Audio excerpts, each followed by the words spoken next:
Francisco Duenas, and I'm your host for today. I'm also the owner of Back to Nature Health and Wellness Center located here in Annapolis. Our center offers a variety of holistic services, and we have served the Baltimore, D.C., Virginia, Eastern Shore area for over 30 years. Today our topic is weight loss, and I have as my very special guest today an expert on weight loss.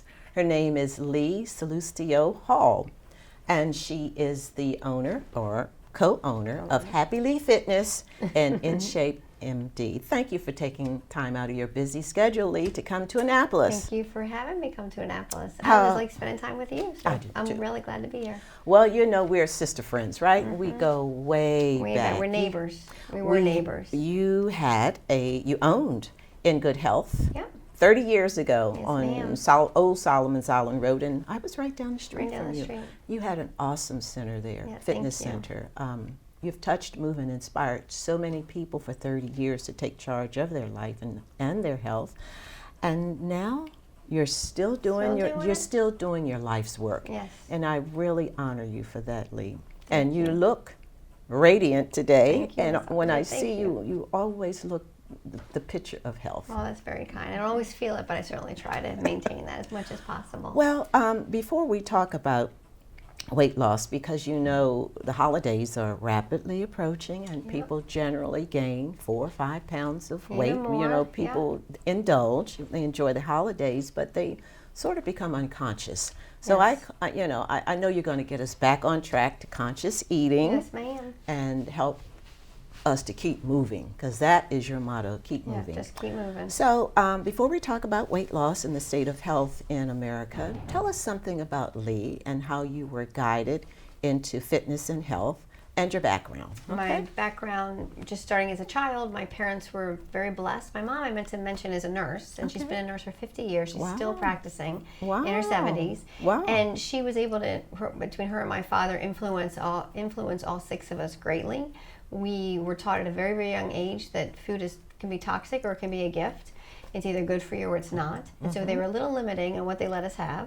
And additionally, we had to exercise. We had to do push-ups and sit-ups, and we had to run. We all had matching running suits. And even though it was weird at the time and very odd, we would go to health food stores that nobody else was venturing to because they weren't right in our hometown of Bowie, native Maryland. And we were odd. I mean, we liked being odd, I think subconsciously, but consciously it was really uncomfortable because we did all kinds of really neat, weird, different things. And it was a gift. And at the age of 14, I was able to teach my first group exercise class. I filled in for the teacher who was out sick. Never imagined that that would be my life's work. Probably I did know at the time, but not fully consciously. And it's been a journey ever since. Undergraduate school, graduate school, all in fitness and nutrition and exercise and business, and really understanding, though, more on the holistic side of life, what's really important, because you and I both know that what's taught on the outside is often not the truth. A lot of the stuff that you've done for years, and even what I've done with a nutrition degree, has been kind of under the radar because it was considered weird or wrong or not accurate for mainstream. And so I love telling people that there's never one way to do anything. There's always multiple ways and multiple answers. And if you don't dig and try to figure out what that is, you're going to get stuck on a path that maybe you don't belong on. Well, I truly consider you a trailblazer. Well, thank you. And I consider you 20 years ahead of your time, because now we see that conventional medicine, as you said, they're really catching up, really. Up. So let's talk about the state of health here in America. Health, heart disease, number 1, killer. Yes. Colon cancer, the second cancer killer. Thank God they for said you. that medical errors is the 3rd cause of death in the U.S. Alzheimer's is on the rise. And of course, morbid obesity affects everything. Yes. We're the most richest nation on the planet, but the sickest nation on the planet. Isn't that obesity. Sad? Isn't that sad? Yeah, we have the highest rate of obesity, infant mortality, and 1 out of 3 people are pre-diabetic or diabetic. So, why are Americans so sick? Because we watch too much television. It's too many commercials, too much sitting, too much information that is propaganda, too many people selling things to trick our brains. Our brains get messages from television and from around us, from what we breathe, what we eat.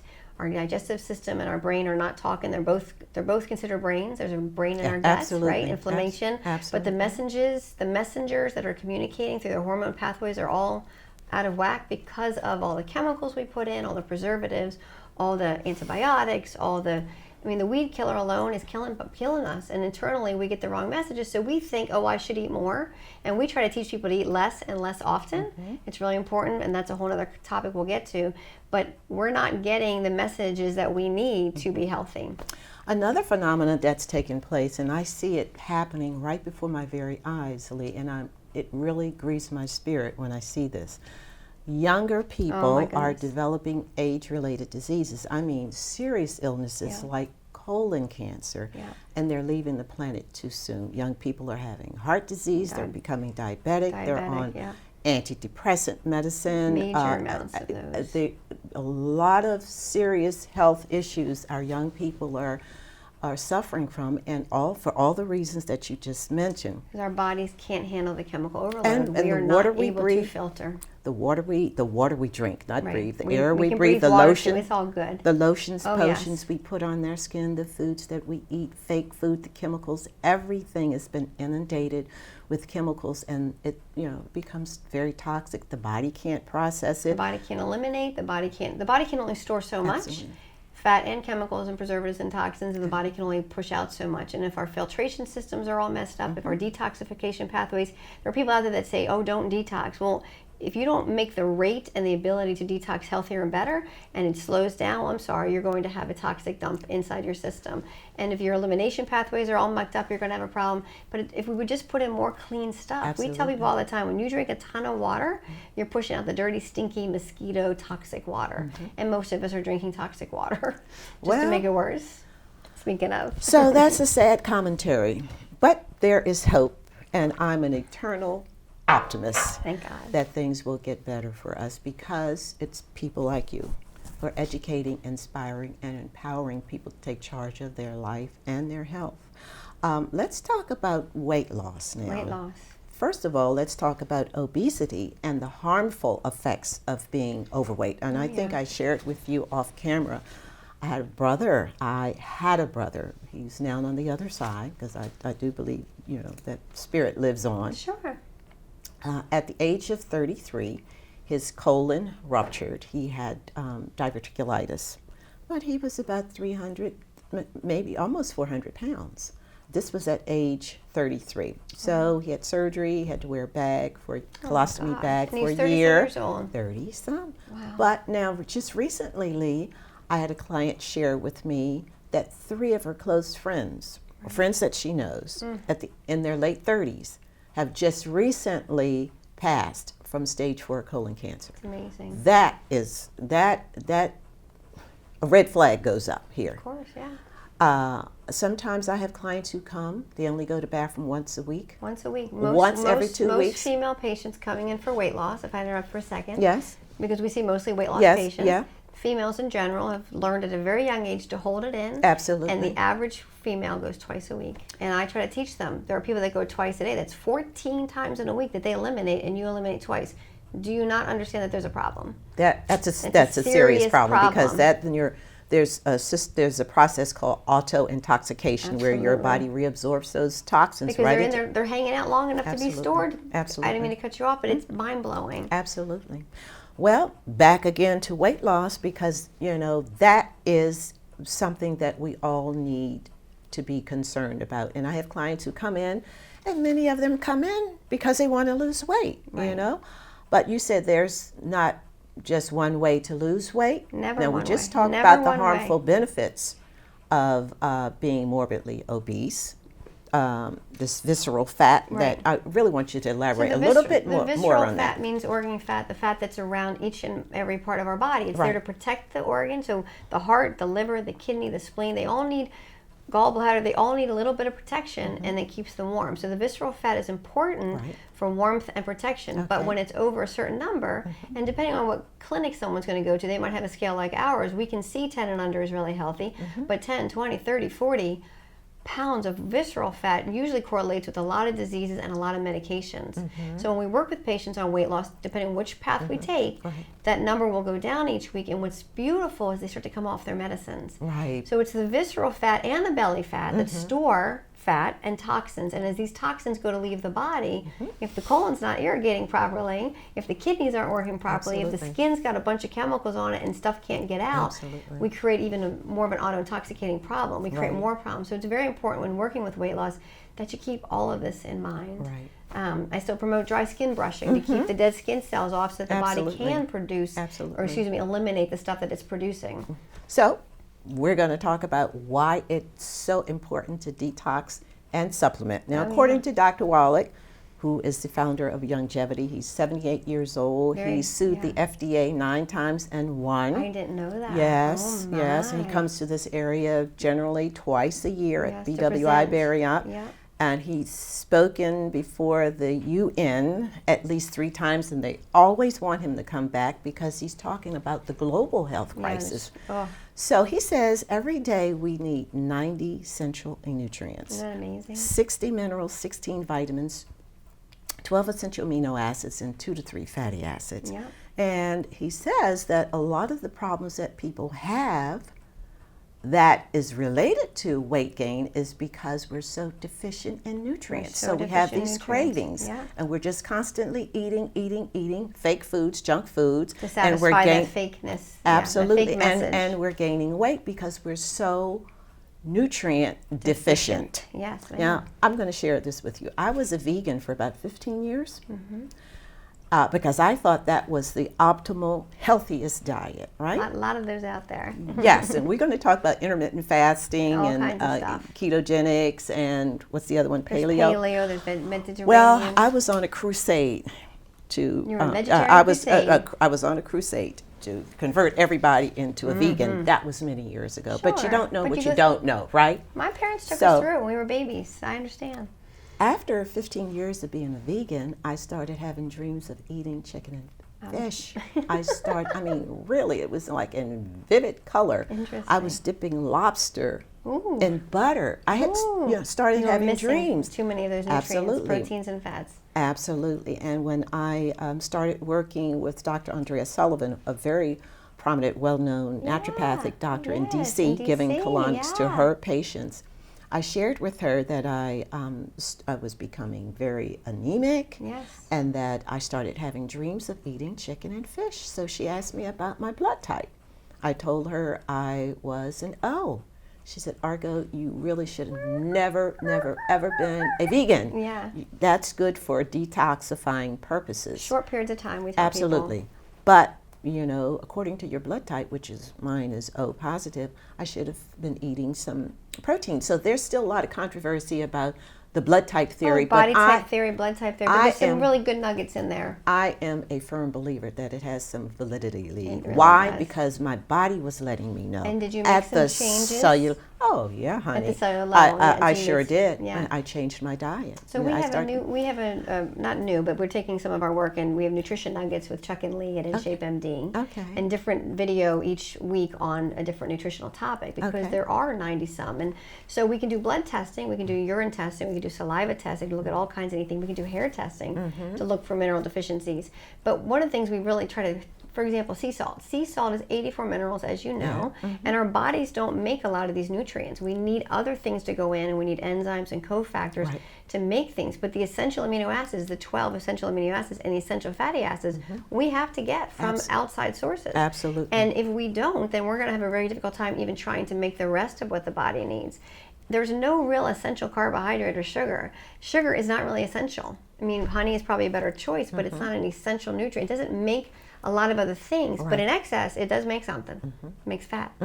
So when we eat too much fat, too much sugar, and too much of the wrong types of processed foods, it definitely contributes to our fat storage system. And our fat storage system, unfortunately, doesn't match our fat burning systems because they're all out of whack because of all the things we're talking about. So I'm really glad to hear that you started eating some essential fats and essential proteins. But that was a while ago. That was many years ago. Very eye-opening, right? And I'm bringing this to my viewers' attention as well, is that when we start to have cravings, Yeah. that's a sign that the body is missing something. Something, and then you got to figure out what. Yes, but this is where you come in with your testing. Sure. And so would you elaborate a little bit more on that? And if someone came in and said to you, well, Lee, I've been on this fast, or I've been on a vegan diet, I've been doing intermittent fasting, I'm exercising religiously every day, and I'm just at a standstill because I'm not losing any weight. What's the problem here? With a lot of problems. So after we do a very thorough health history to figure out what else is possibly contributing, because let's face it, if we're not getting enough sleep, if we're not having bowel movements on a regular basis, Right. if we're not drinking enough water, if we're leading a very high stressful life, our body can only handle so much low level of stress, because chronic low level stress creates problems in the body, creates inflammation. But high levels of stress can be very problematic too, but they're the only ones we see.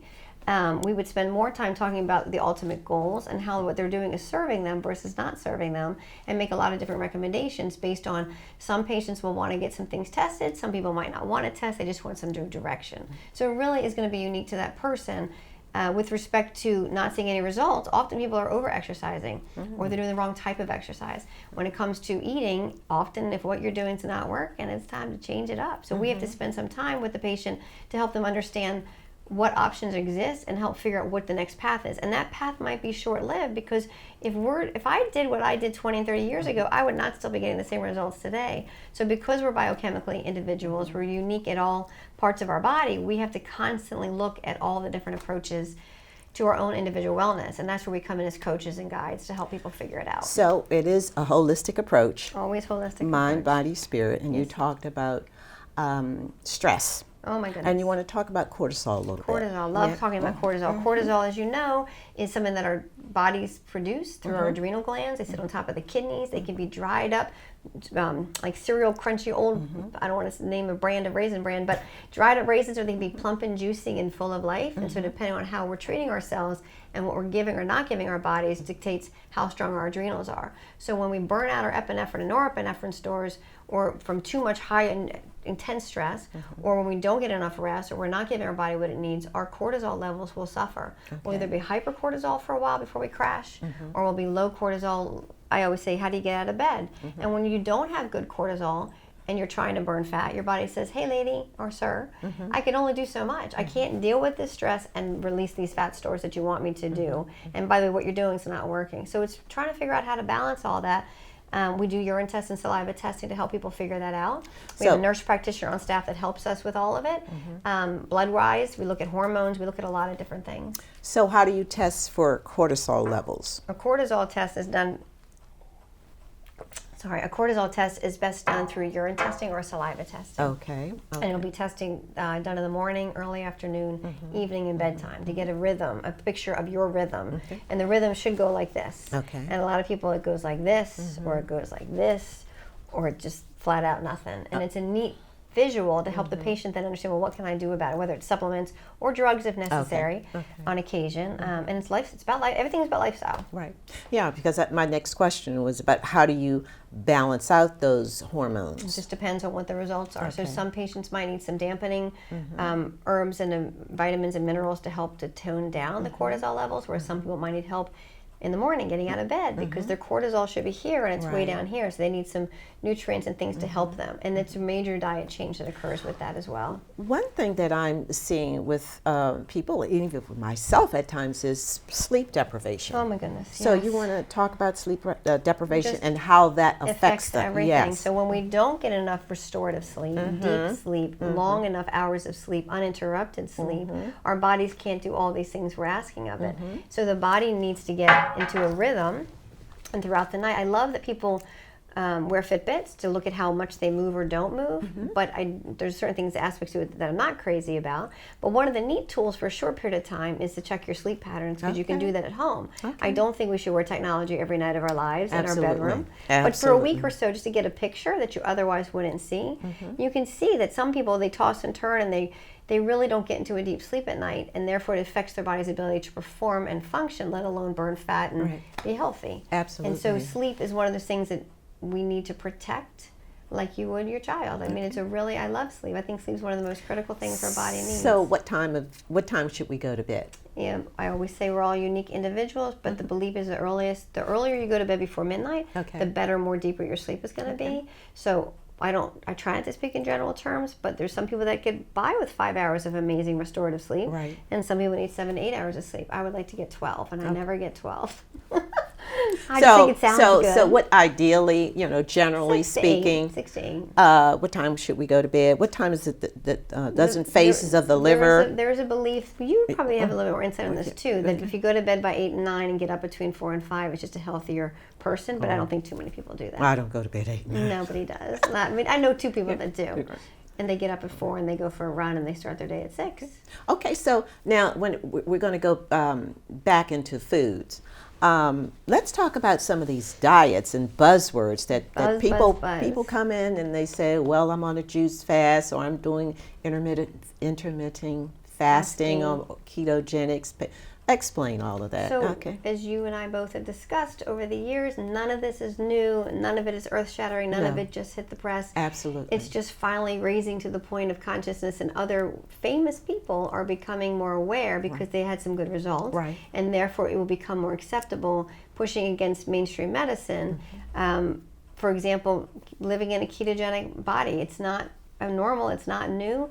The more we become fat adapted, the more we let our bodies learn how to consume healthy fats, which are essential. Absolutely. The more our bodies can get really good at burning fat. When we eat too many carbs and sugars and even way too much protein, our body only gets good and stays good at burning sugars. It never taps into the fat stores. Okay. So let me that slow is you one down a little thing. bit. You go ahead. Okay. I talk a little fast. Ketogenics. Yeah. Ketogenic diet for our audience. What is that? A ketogenic diet or lifestyle, as I like to say, is a way that you consume mostly a diet of fats, a little bit of protein, and very, very small amounts of carbohydrates. And trying to figure out each individual amount of those carbohydrates is what we try to teach initially.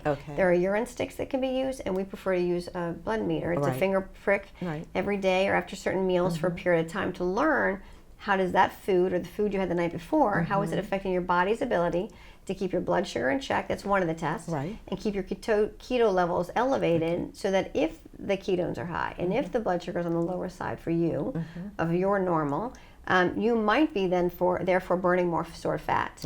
Because if your blood sugars are high and your ketone levels are low, you're probably doing a really good job at storing fat. Right. And only burning the sugar that you're consuming.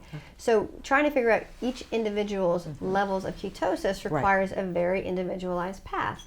And learning how that food affects you 1 to 2 hours after you eat the food can be done by monitoring. Now, when we talk about good fats, what fats are we talking about? Healthy nuts, not the processed, roasted, chemically loaded ones. Healthy nuts, raw and dry roasted, and or with sea salt. Sea salt, 84 minerals, perfect food for perfect source of minerals for most people. On top of sea salt, on top of nuts is even better. Avocado fat again. Pause, please. I apologize. We teach nutrient deficiencies, food sensitivities, and toxicities. So when I make statements and I try not to be general, I don't know if avocados are good for you. Absolutely. But in general terms, for most people, nuts, avocados, olive oil, really good healthy organic butter, fats from preferably organic meats or bio farm fed, the food that is properly fed, the animals that are properly fed on a farm will produce healthier fatty foods. And what about eggs? And eggs. Eggs are one of those things where we do a lot of food sensitivity testing, and as much as I personally love eggs, they're not perfect for everybody, but a healthy egg is certainly better than an unhealthy egg made from a chicken that's been properly raised. But it's another great source of fat that feeds the adrenals. Well, but every day, probably eggs are not good every day. Would you also agree that fats have been demonized for the last 20 years? Which is why we have carbohydrate-loaded bodies. And when they took fat out of the diet, they replaced it with sugar. Everything we have and is sugar. And that's one of the reasons why so many people are addicted to sugar today. And that's why diabetes 1 and 3, pre-diabetic. And it's one of the easiest things to reverse. But first it comes with reversing the brain. What we've been taught incorrectly, which I've known for a long time, like I mentioned before, to always question. It takes a major shift in our thinking to accept the fact that, wow, fat is my friend. Fat will not make me fat. And fat is what I need to nourish every cell. Every hormone needs essential fats. Absolutely. And according to Dr. Wallach, I think he says, like, The brain, brain is needs fat. over Oh my 70% fat. We need we so need much good fat. fat for the brain. Am I Yeah. right? Our And to gut. make and to make healthy hormones. Yeah, healthy hormones, healthy cells, healthy gut, Absolutely. healthy brain. Now that the holidays is rapidly approaching us, we only have a few minutes left, my darling. So yeah. give us a few tips of what we can do to, stay conscious and eat healthy. Before every function and every party, people should eat. Before they show up. You never show up hungry to an event. Good because you will advice. not make good choices if your brain is not working properly because you're not giving the body what it needs. So Right. telling your body when you walk in a room and you see a room full of pastries and you're addicted to chocolate, it's very important that your brain does not show up there in a deprived state. Right. Because then you will reach for that which you don't want. But there's nothing wrong with having a bite or a lick. I say BLTS, a bite, a lick, a taste, or a sip of something. That's It's the, when you have a whole serving. This is again only if you're on a weight loss path. It's a very serious one. Otherwise, go have a good time. But then the next day, do you wake up and crave more of all those things that you ate? That's where the problem sets in. So from October 30th all the way through January, most people put on the weight you discussed earlier. Absolutely. I think it's more like 7 to 8 to 9 pounds because of food sensitivities and nutrient Absolutely. deficiencies. Absolutely. I also tell people, Thanksgiving comes once a year, Christmas comes once a year, but they're 2 days. They're not weeks long. Absolutely. And some people treat them that way. So it really depends on what your goals are. Well, that's what I find too, that when the holidays start, people just, they just enjoy, but they overindulge. Overindulge.